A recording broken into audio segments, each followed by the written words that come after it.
مرزائیوں کا ایک سوال ہے کہ ان نبی پر خاتم النبیین جو ہے، ان نبیین پر جو الف لام ہے یہ الف لام تعریف کا ہے، اور یہ الف لام تعریف جنسی ہے، اور جنس کا اطلاق ایک پر بھی آتا ہے۔ اگر یہ کہہ دیا جائے ایک نبی کے بعد آئے تو بھی مانا خاتم النبیین کے اعتبار سے فٹ بیٹھ جاتے ہیں۔ بحث میں تھوڑی سی دقت ہوگی، لیکن میں کوشش کروں گا، میں چونکہ پہلے مدرس ہوں، پیچھے میں مقرر ہوں، اس لیے کوشش کروں گا کہ بات سمجھ میں آ جائے۔ آپ گھبرائیں نہیں، جب کشتی کنارے پر جا کے لگے گی سارا سفر بھاگو باہر ہو جائے گا، لیکن ہر گپ کی طرح بات کو سمجھنا نہیں، کبھی قوانین کی روشنی میں بات کو سمجھو۔ یہ مرزائیوں کا اعتراض ایسا خوفناک اعتراض ہے کہ ہم نے بڑے بڑے دانشوروں کو اس دلدل میں دھنسے ہوئے دیکھا اور مجبور دیکھا۔ یہ بات آپ کو سمجھنی پڑے گی۔ سب سے پہلے حضرت مفکر اسلام شہزادہ غوث اعظم ڈاکٹر پیر سید عبد القادر جیلانی شاہ صاحب کی ویڈیوز کو حاصل کرنے کے لیے جیلانی میڈیا کے یوٹیوب چینل کو سبسکرائب کریں اور بیل آئیکن کلک کریں۔ ویڈیوز اچھی لگے تو تھمز اپ دیں۔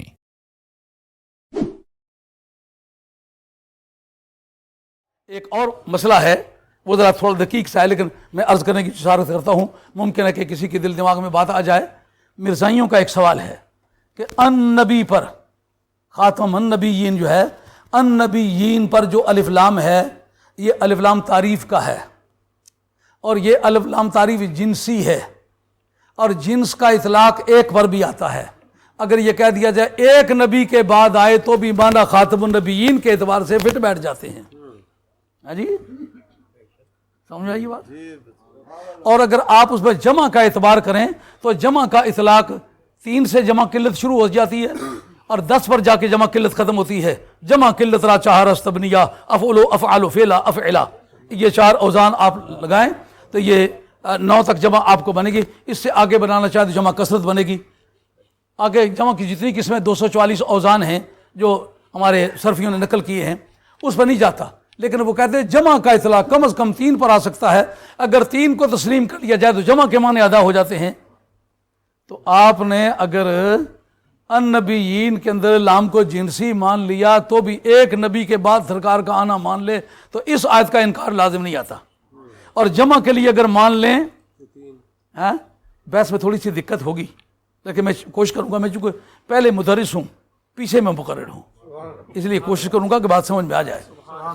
اچھا، اگر اس کو آپ جمع تسلیم کر لیں نبیین، واو نون کے ساتھ جمع ہے یا یا نون کے ساتھ ہے، تو وہ 10 کے بعد اس کا اطلاق آ جاتا ہے۔ اگر 10 نبیوں کے بعد سرکار کا آنا تسلیم کر لیں، اس آیت کا انکار لازم نہیں آتا۔ تو مرزائیوں کو اس آیت کی روح سے کافر کہنے کا تمہارے پاس کیا جواز ہے؟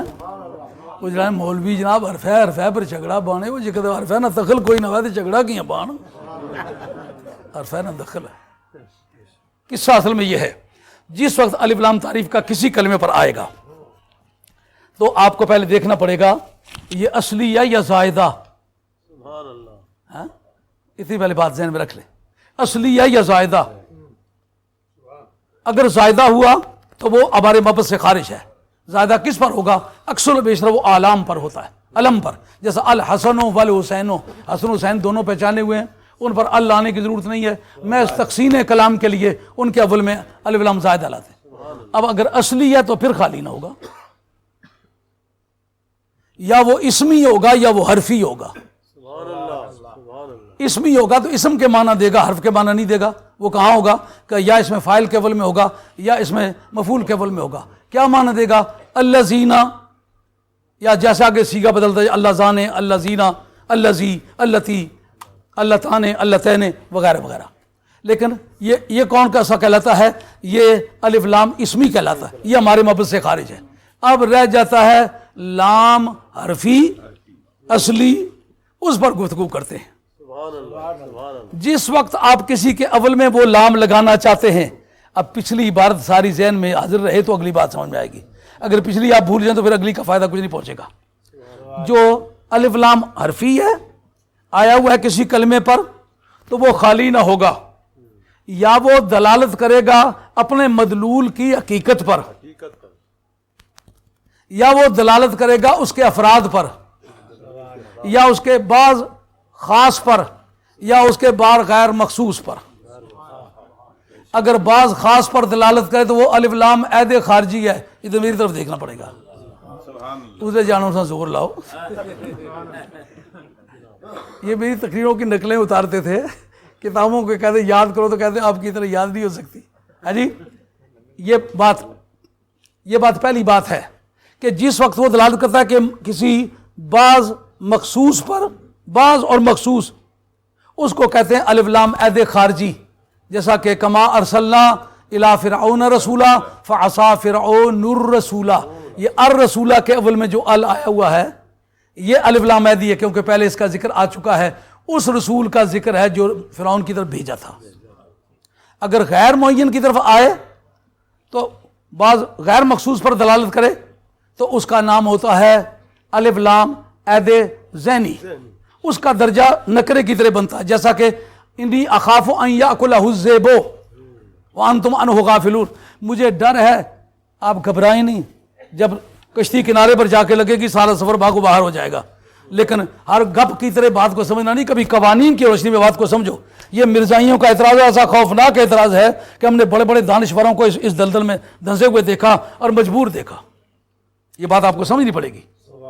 جناب انہوں نے کہتے ہیں کہ مجھے ڈر ہے اس بات کا کہ کوئی بھیڑیا یہاں ال آیا ہوا ہے، ان کی نگاہ میں کوئی خاص بھیڑیا تو نہیں، اس لیے اس کی صفت کوئی بھی جملہ واقع ہو سکتا ہے کیونکہ جملہ حکم میں نکرے کے ہوتا ہے، یا کوئی نکرہ بھی اس کی صفت واقع ہو سکتا ہے کیونکہ بے شک اس کے اول میں الف لام تعریف کا لگا ہوا ہے، لیکن الف لام تعریف کا ہو کر وہ معرفہ نہیں بنتا. اب رہ جاتی ہے بات کہ وہ جمع کا ہے یا استغراق کا ہے. یہ میرے پاس صفحہ 84 سے 85 تک نور الانوار ہے.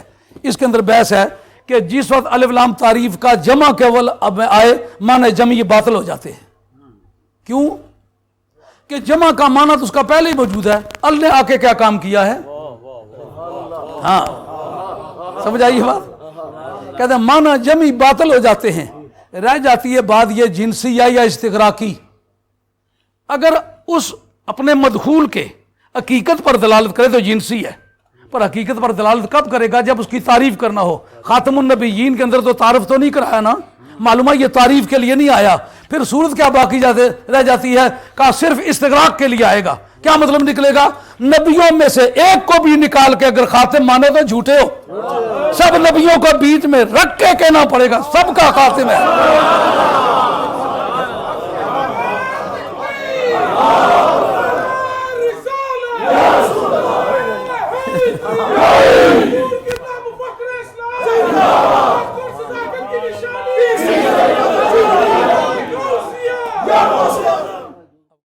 ان سے پوچھنا ہے کہ علی کی محبت میں سچے ہیں کہ جھوٹے؟ اگر سچے ہیں تو جا سکتے ہیں. مرزائیوں کا یہ اعتراض ہے عیسیٰ علیہ السلام جب آئیں گے وہ وصف نبوت کے ساتھ موصوف ہوں گے کہ نہیں ہوں گے؟